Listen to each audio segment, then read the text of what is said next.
Hello বন্ধুরা, প্রথমেই সকলকে জানাই শুভ রথযাত্রার আন্তরিক প্রীতি ও শুভেচ্ছা। আজ আমি রথযাত্রা উপলক্ষে ডিনারে রাত্রে কী বানিয়েছি সেটাই তোমাদের সাথে শেয়ার করছি। ডাল পুরি, পুরো নিরামিষ। আজকে রথযাত্রা, কালকে বিপত্তারিণী, আজকে বার হচ্ছে, কাল উপোস, সব নিরামিষ বানিয়েছি। এটা আমি বাড়িতেই বানিয়েছি, ডাল পুরি। এই যে আলুর দম নিরামিষ, জিলিপি এটা কিন্তু বানাইনি, এটা কেনা।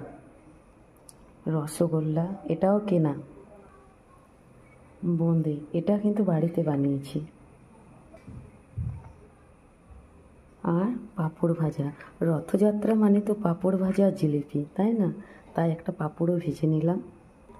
তো এগুলো হয়েছে আজকে রাত্রে খাবারের মেনু।